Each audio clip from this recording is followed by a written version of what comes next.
What I want you to do today is to do some radical reconceptualization, which is the scariest thing of all. It's a way of changing your basic thinking. And what I want you to think about is a new way of defining addiction.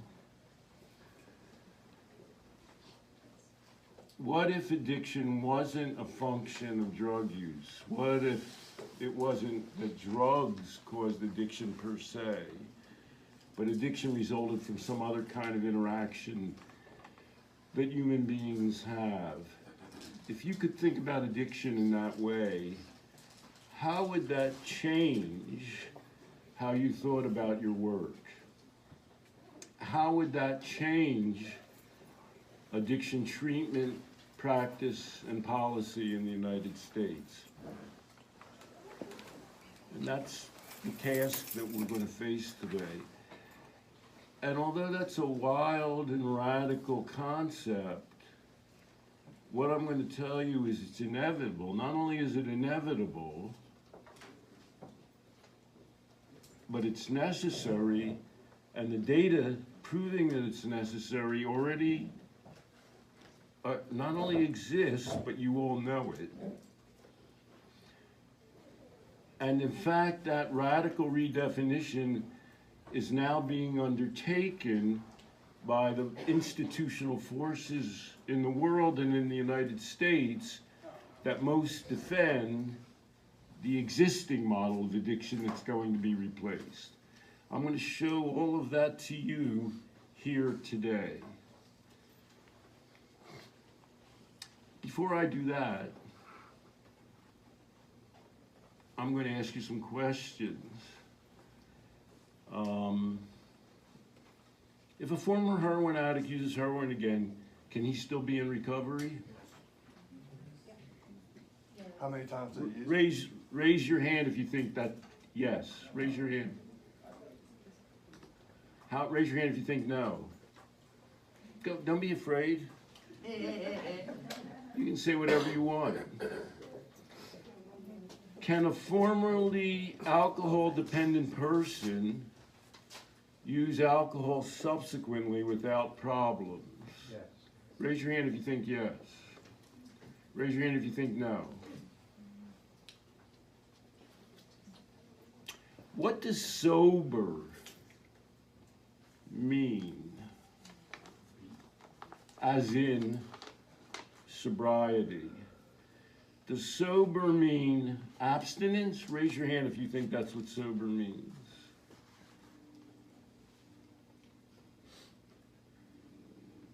Do you know what the definition of sober is in English, miss? Do you know what the word sober means? Before they invented AA, do you know what sober means? The gentleman in the back with the beard. Do you know what the word sober means? Not confidently enough. What's that? Not confidently enough. What do you say? Not confidently enough. Oh. In other words, you didn't know. The word sober used to be an English word to mean that you weren't intoxicated. That's what the word used to mean. So somebody was sober if they were kind of rational and walking around and processing. You never heard that before, miss? That word, you said what that word, sober? It's amazing how our minds have been changed in the most basic ways of thinking by the 12 steps, the disease model, and the way we think about addiction. Your very consciousness has been changed as to the meaning of basic words. Isn't that amazing? That for centuries, from Middle English, the word sober meant not being intoxicated, and now it often means abstinent for most people. Isn't that amazing? That we can change the meaning of a word, and it has incredible consequences. And perhaps you can see the difference between calling sobriety abstinence and calling sobriety the absence of intoxication. You can see that's a radical shift in meaning. And if you shift back, you can see that's a radical idea, can't you? Because it gets back to the question of, can a person drink again? if they've formerly been addicted. And then there's a further way of thinking about sobriety, which is functionality. There's a concept that people talk about, high functioning alcoholic. Why are you nodding your head, yes? Why are you, what do you mean? Oh, I'm just kind of thinking that, you know, that might have been something I told myself, right? And certain things maybe I was still able to do, but, I mean, in reality, maybe I wasn't all that functional. Well, where am I going with this? I'm saying, if you define addiction and sobriety in terms of functionality, if a person is functional, then they're not clinically diagnosable. And that's the way people used to think, and we've been taught to unthink that. The concept of high functioning addict is to say, well, even if they function and they're normal, we're going to say they're still addicted. So see how these concepts ebb and flow and how fundamental they are to our thinking.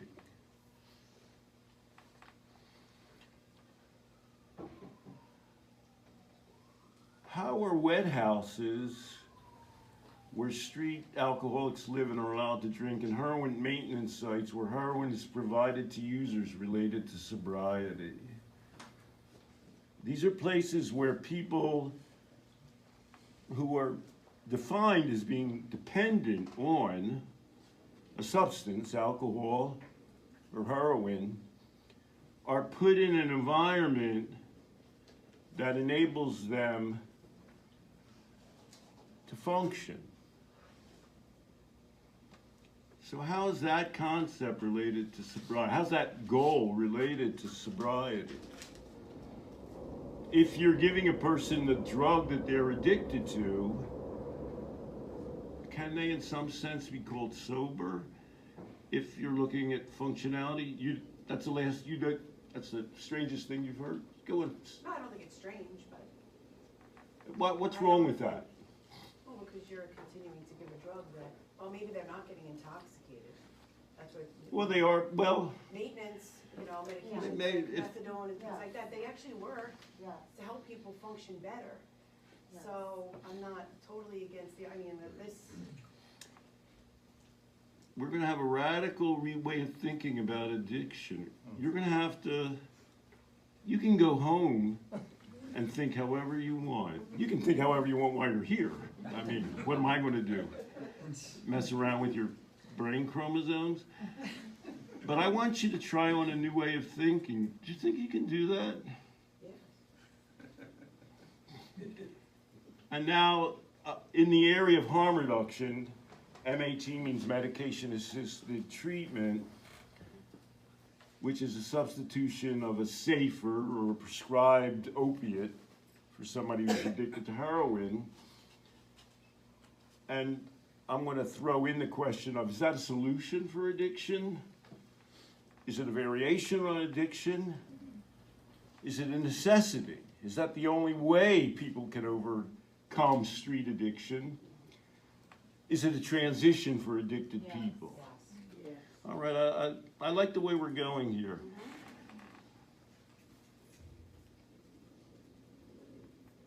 Dan was speaking about a very distinct population that we deal with.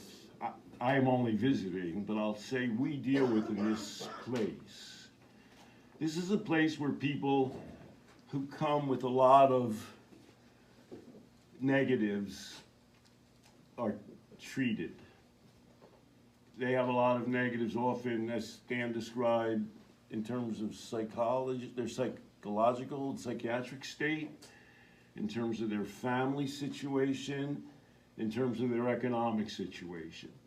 This is a trying place, and that's a whole interesting phenomenon, because on the one hand, that's a model that we have of addiction, and people think of an addict as being totally down and out. On the other hand, they're the people that we have the least inclination to spend money on and help because they have so many needs. And those needs are so often really difficult ones. I mean, if they're schizophrenic, or if they're bipolar, or if they're homeless, or if they don't have a family, that's a hard row to hoe, and who's going to help them? So ironically, we think about addiction as being the most down and out situation, and yet we take that model and we tend to apply it to people who are in the best circumstances because we like to deal with people in the best circumstances. We don't send a lot of street people to the Betty Ford Center. We send rich people to the Betty Ford Center, or people who have insurance. And more often than people on the street, people who go to the Betty Ford Center get better. How often they get better? It's not as often as they claim, or as we would like, but they stand a better prognosis. Why is that exactly? That people who go to Betty Ford Center do better? There's two possibilities, because they did such great work at the Betty Ford Center, because if you want to run a successful treatment program, you bring in people who are the most likely to get better. And one of the things that has radically revised our thinking about addiction is that addiction exists separately from people's situations. What I believe Above and Beyond points out, and what I certainly point out, is that people's situations are first in terms of causing and overcoming addiction. So where I'm going is, if you took the people with the best prognosis and you didn't put them in a treatment center, what would happen to them? It would get worse. What's that? They would get worse. And in fact, the data show that they get better. They get better at what seem to be even higher rates than at the standard treatment center. And in fact, how do we know that? Well, the United States does these massive surveys, one of which is called NESARC, N-E-S-A-R-C. And what they do is they say to people, tell me how you drank or used drugs in the last year. And then they say, think back to the time when you were most involved with drugs or alcohol. And how did you use drugs or alcohol then? And so we're able to say that some people were formerly dependent on drugs or alcohol, and in the past year they're not. And in fact, the number of people over their lifetimes who were interviewed who have recovered is overwhelming. Of all the people who have ever in their lives been dependent on nicotine, 84% at the time they're interviewed are no longer dependent on nicotine. By the way, what is the toughest drug addiction to quit? Nicotine.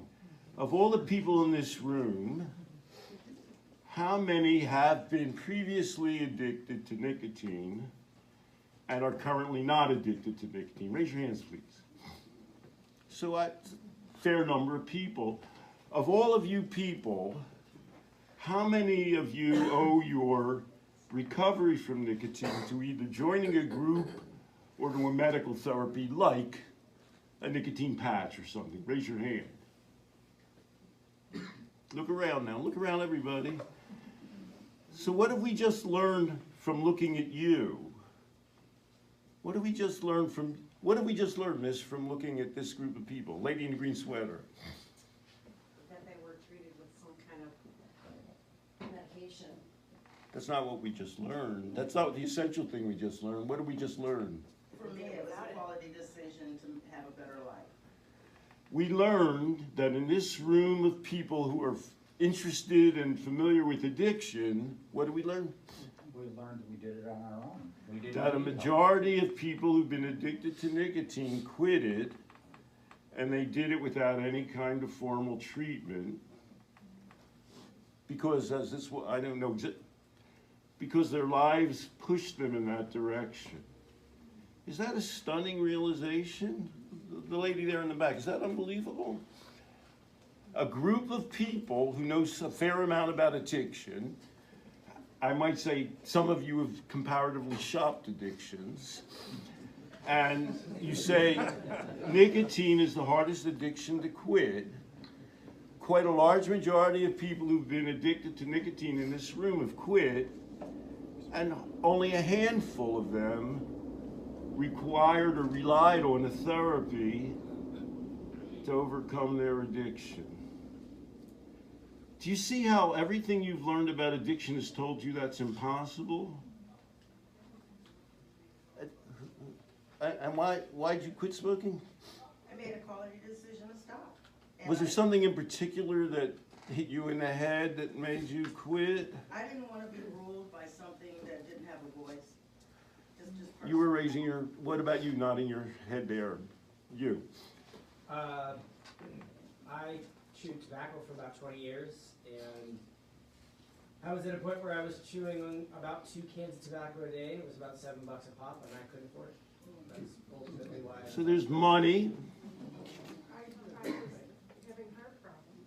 I didn't want to. Sometimes nobody thinks nicotine's good for you, but sometimes you really get impressed that nicotine's bad for you. Gentleman in the back?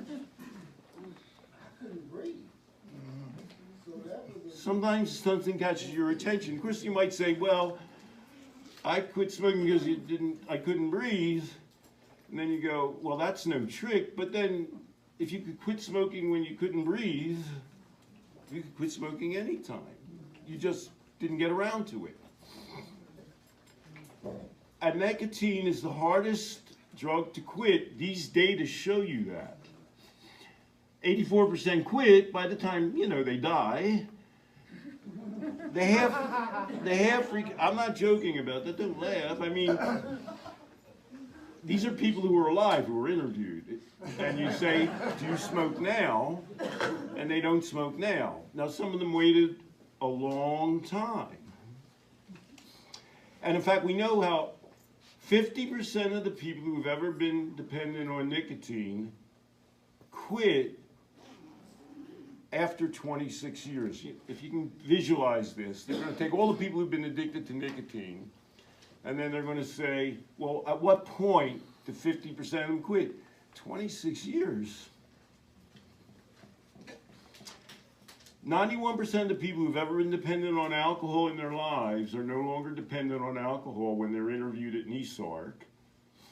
And the average half-life, it takes 16 years for 50% of them to quit, which of course means some took longer. Cannabis, 6 years, cocaine, 5 years.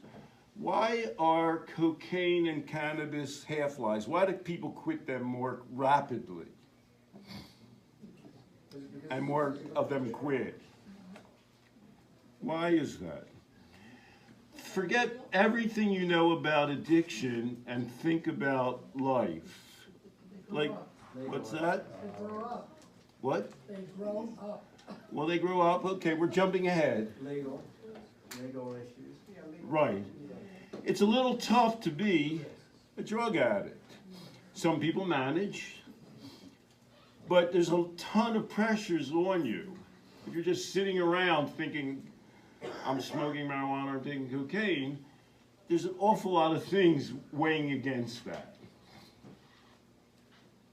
And you're doing something illegal, you can get arrested. People don't think highly of you, including your mother. And the most important person who doesn't think about you, we didn't mention this with smoking. Parenthood. Parenthood is kind of a pretty big impetus to quitting an addiction. So that, for example, nobody said it here, but if I talk to people, I say, why'd you quit smoking? Somebody will say, my daughter said to me, Dad, didn't you love me? Don't you want to live? Now you can, a certain number of people ignore that, but that's a strong impetus. Do you see how we're thinking differently about addiction here from what you've all learned? We're thinking about human beings and their lives. Somebody decided that addiction is caused by drugs. What Above and Beyond does, and what I'm telling you, is think about a human being and their life space. If you see people who tend to be addicted for prolonged periods, think about their life space.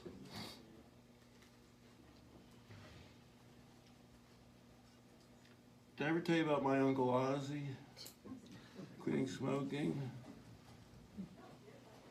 We'll get back to Ozzy, maybe more after maybe a morning break, when we talk about what the consequences of this are. But I went to graduate school, and by the way, I have never been addicted to a drug. I never worked in a treatment center. And I never took a single course about addiction in college.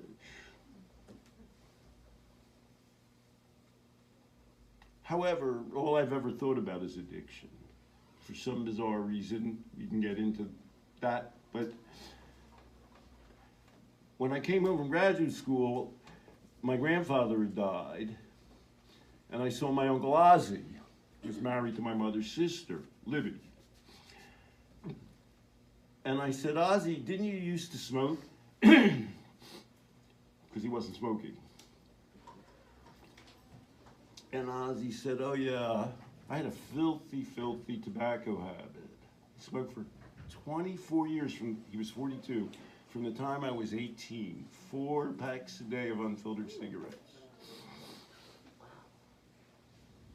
And then I said, and this is something I say every time I ride on an airplane or I sit anywhere when I talk to you, why'd you quit?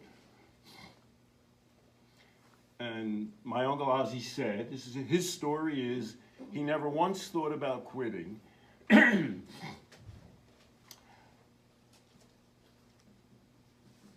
But they got free lunch at a bar, and he went to the bar with 3 coworkers at General Electric, where he fixed televisions. And one of his coworkers, and they raised the price of cigarettes since 1962 from 30 cents to 35 cents. And he put 35 cents in the machine, and he took the pack, and his coworker said, look at Ozzy, he's a sucker for the tobacco companies.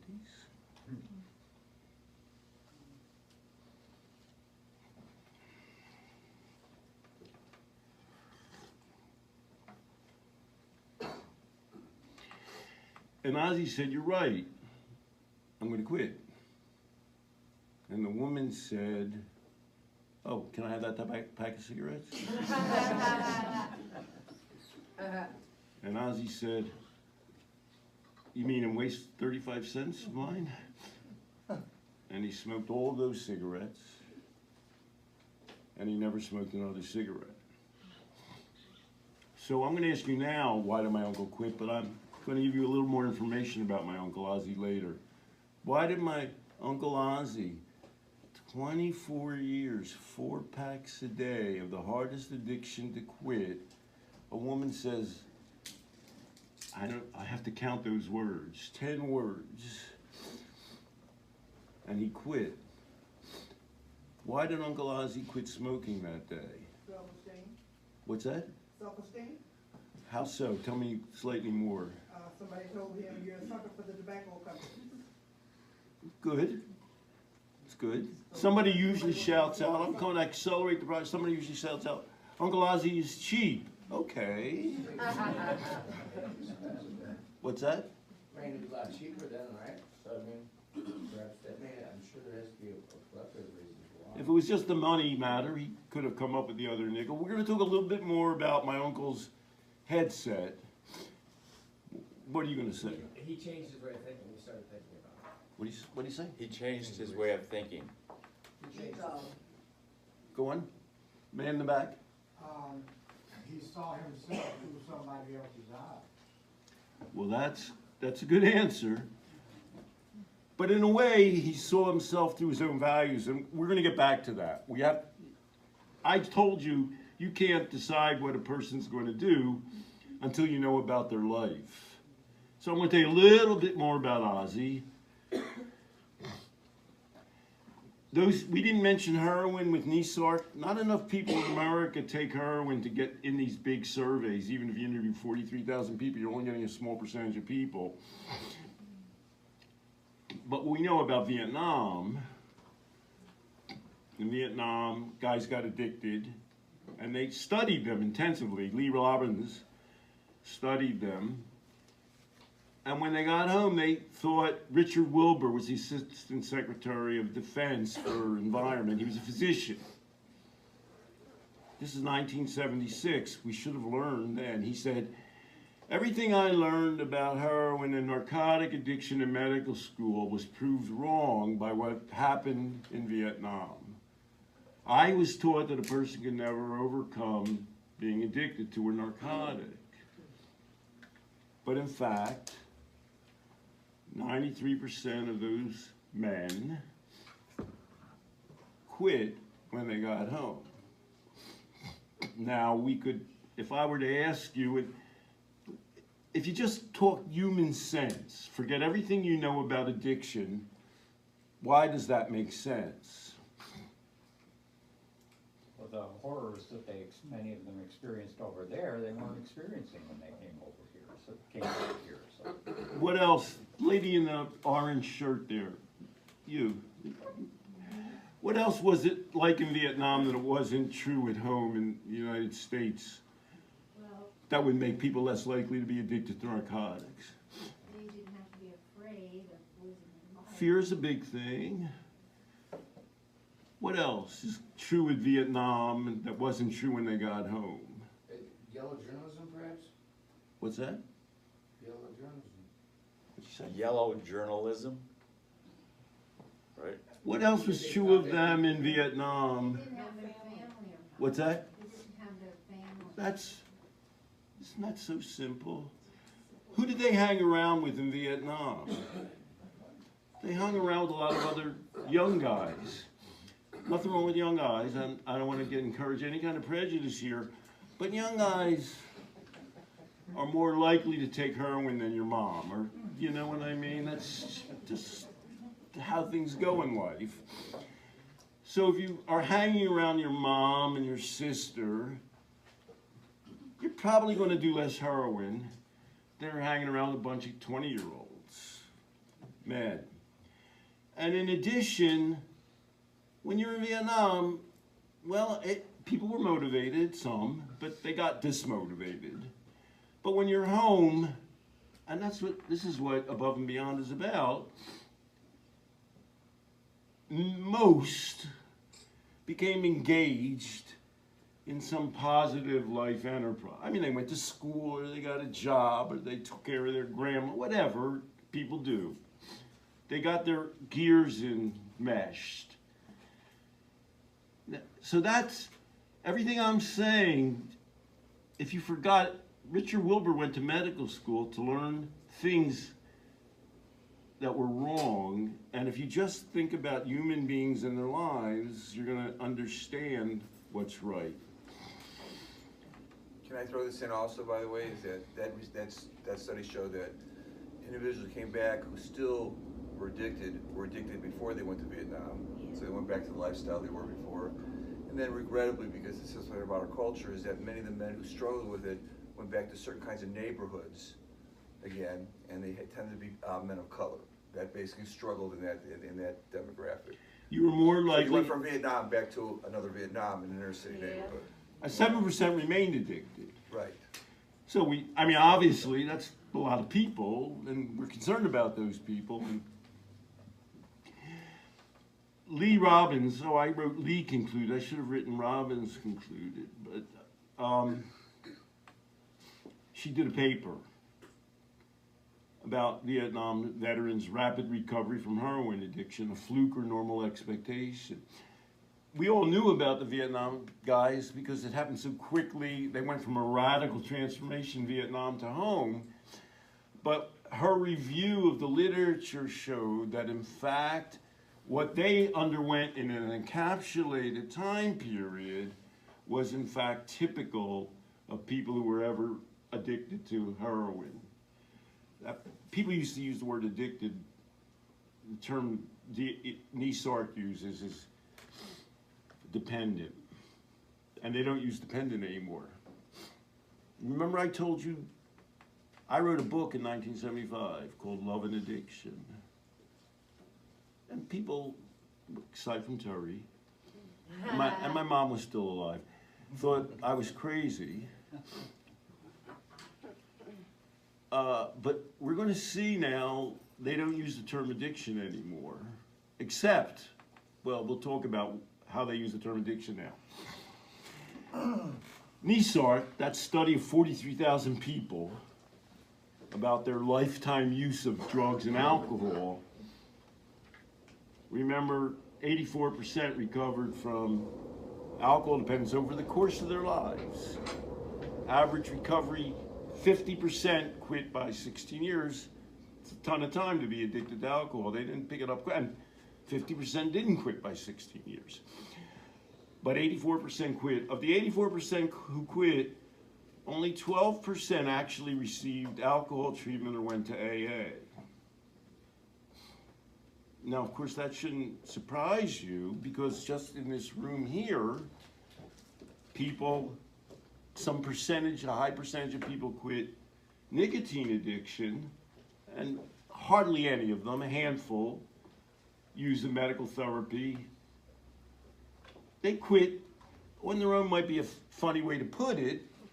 You know, they weren't on their own, they were living a life, they had a family, you know, they had a daughter who said, "Dad, don't you love me?" More than half of formerly dependent drinkers still drink. Why don't we know that? Why do we believe that, what is that lady and many people, she just represents the mass of people. Why do people not know that most formerly alcoholic people, DSM uses the term alcohol dependent, continue to drink but decline, desist to be dependent? Why don't we know that? Why don't we know that happens?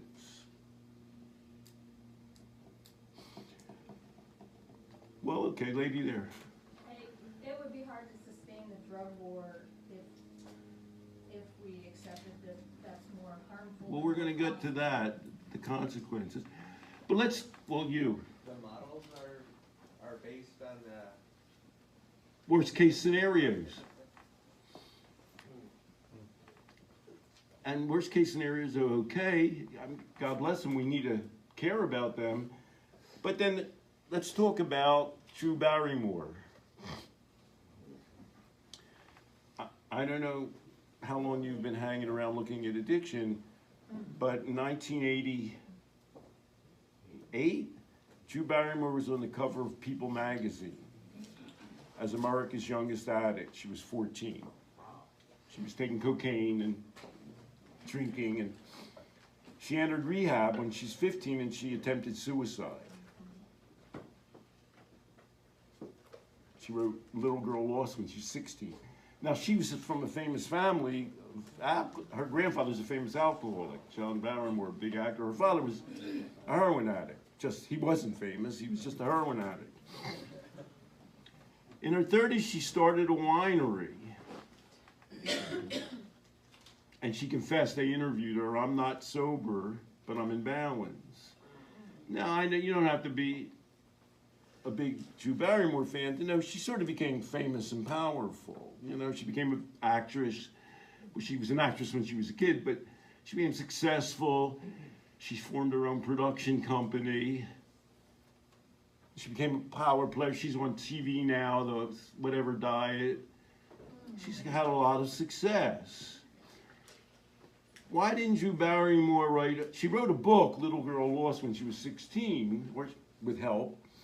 Why didn't she ever write a book, How I Used to Be an Addict When I Was a Kid and I'm Not an Addict Now? Why didn't she write that book? Why didn't she write that book? Because it's kind of interesting, wouldn't you think? Wouldn't you like to know that? And the answer's kind of. What's the lady next to the guy nodding his head? What's the answer? Me? Yeah. I really believe the answer is that she continues to struggle off and on. So you think she's still an alcoholic? I don't say that she's an alcoholic.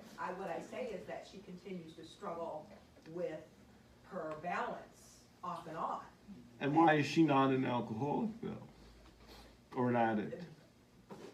To me, that's a label that we don't typically use anymore, first of all. You know, she may struggle. Why does she not meet? She wrote about her, she just got divorced, she has 2 daughters, she wrote about that. She was interviewed by, there's an interview and she said, I was in a really dark place. But she never once, she wrote a whole book about being a drug addict. She never, when she was struggling and in a dark place, she didn't say, I started using heroin or becoming alcoholic again. She just said, I struggled, like you said. She would probably have to tell too many secrets about her family and her background if she talked about why she was addicted as a youngster. But I believe it's saying the same thing, but in kind of words. You can be drinking and you can say, I'm a horrible drunk, or you can say, I'm drinking, but I go on with my life. She doesn't drink like an alcoholic anymore. You're going up the wrong trail. She doesn't drink and take drugs like she did when she was younger. She doesn't. She's different.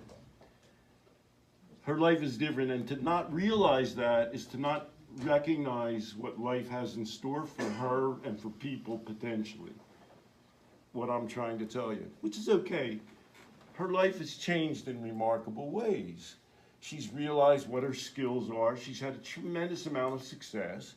She's still, whatever you might say, she has trauma from her child. You know, she was raising her, so she declared independence from her mother, who she loves, when she was 16. I mean, she had a tough life, and she struggles, but she's not an addict or an alcoholic. She has 2 daughters now. What do you want to say? I was going to say that maybe the reason why she doesn't write a book about how she overcame childhood addiction is because possibly there are things that she did not deal with. Maybe abuse. So you think she's a failure? No. Here's a woman who's a massive success. You keep trying to put her back in the category. You keep trying to put her back in the category. Listen more. You keep trying to put her back. You're trying to say, she's not recovered. She's lying to herself. Shh, shh, shh, shh. The reason she doesn't talk about it is because they'd kill her in Hollywood. If she said, you know, I used to be addicted and I'm not addicted anymore. She started a winery. And of course, what do you want to say about her starting a winery? Yeah. Her business. It's her livelihood. What do people in the recovery industry say about her starting a winery? If you raise your hand, he will call on you.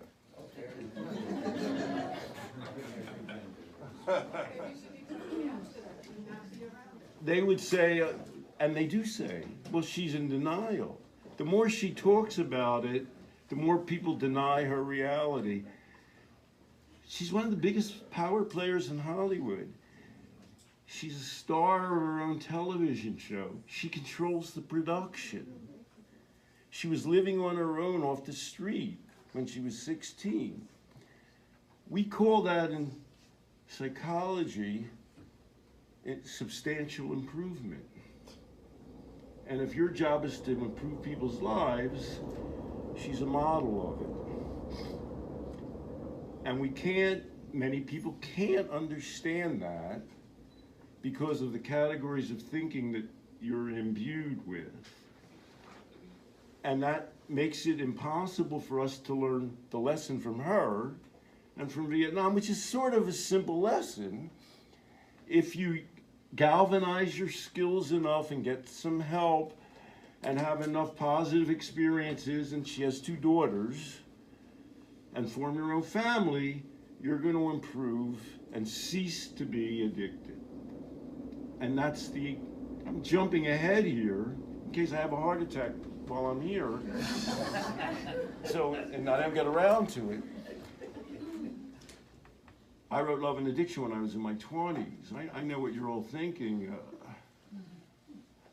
It was published in 1975. I know you're all sitting there thinking, the kid must have been in knee pants when he wrote that, you know? But actually, you know, I'm 72, and you're gonna see now that all the experts now kind of agree with me, but they can't quite get to say it. How do you go from being a rock bottom drinking person to being a person like Drew Barrymore? How do you learn that? Okay, well, if that's a fair question is, if you're going to have to start your own studio to get over addiction, that's going to be a pretty small group of people. And we're going to say, well, if you get over heroin addiction by being in Vietnam and then coming back, well, that's a tough way to go. But remember what Lee Robbins said. I think what I'm starting to see is there's a shift from sobriety to recovery. Sobriety is focused on abstinence, things like that, and recovery is more about working a program, any program, whatever the program is that works for you. It doesn't need to include NA. She didn't work any program. Right, but it's about finding something. You see how your thinking is so, you can't get out of your categories. The program she worked, by the way, the guys, Terry's not here, the guys who came from Vietnam who went into treatment were less likely to recover. I'm not saying. What happened to the guys in Vietnam? They didn't work a program. They lived their life, and their life happened to be coming back from Asia, which, as you point out, that's a tough road to go to get people out of addiction. To start your own studio, well, that's a tough way to go. But what Lee Robbins said is, people's lives unfolding in general takes them away from addiction. That's not, calling that a program. By the way, I have an online program, which I call a program, so I can't say. It's called, however, maybe you'll at least get where I'm going. It's called the Life Process Program. You see, maybe you'll see where I'm going with all this. So we all work a program, it's just a matter of whether or not we work it consciously or unconsciously. We all You have see a how program. people can never, if I'm here for 5,000 years, they're not going to escape their category of stuffing all of this back into their categories. They're programmed. What are you going to We're all say? programmed. We are all programmed. It's a matter of whether or not we recognize it. I think that ultimately any addiction, to overcome it, is intrinsic. Like, you have to say that I want to do it, period, point blank. Everything else is like a tool to assist.